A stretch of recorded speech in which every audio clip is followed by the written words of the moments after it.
Ce livre de cuir aux lettres dorées pourrait bien être une Bible datant de plus de 1500 ans. Le manuscrit a été redécouvert en Turquie il y a peu, après avoir été saisi en 2000 lors d'un coup de filet contre des contrebandiers. Il sommeillait depuis 12 ans dans les placards de la justice et pourtant il pourrait bien s'agir d'un vrai trésor, car il est écrit en araméen, la langue de Jésus. Il est désormais en phase d'authentification au musée ethnographique d'Ankara. D'après certains médias turcs, le Vatican aurait demandé à pouvoir le consulter. Une rumeur aussitôt démentie par le Saint-Siège. Certains journaux avancent aussi que cet ouvrage pourrait être l'évangile de Barnabé, un texte dans lequel Jésus citerait l'avènement du prophète Mahomet. Quoi qu'il en soit, le manuscrit a été placé sous haute protection. Il serait estimé à plus de 17 millions d'euros. Cette Bible soutient que Jésus n'a pas été crucifié, le Vatican est sidéré.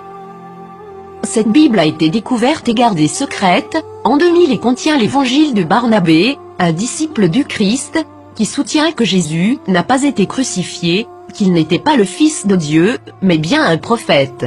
Cette Bible soutient aussi que l'apôtre Paul est appelé l'imposteur, que Jésus a fait son ascension tout en restant vivant et que c'est Judas Iscariote qui a été crucifié à sa place. Authenticité selon les rapports, les experts et les autorités religieuses, à Téhéran, insistent sur le fait que le livre est un original.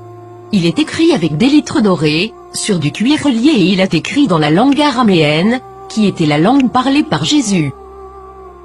Le texte principal maintient une vision similaire à celle de l'islam, contredisant les enseignements du Nouveau Testament de la chrétienté.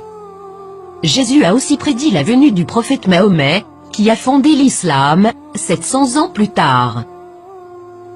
Plusieurs croient que, durant le concile de Nicée, l'Église catholique a choisi la forme qu'aurait la Bible, omettant l'évangile de Barnabé, parmi d'autres, et favorisant les 4 évangiles que nous connaissons aujourd'hui.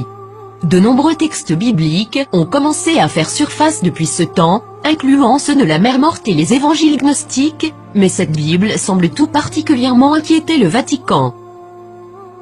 Qu'est-ce que cela signifie pour les religions chrétiennes et ses adeptes? Quelque chose d'inconfortable. Le Vatican a demandé aux autorités turques de pouvoir examiner le contenu du livre. Maintenant que ce livre a été découvert, accepteront-ils cette preuve? La nieront-ils?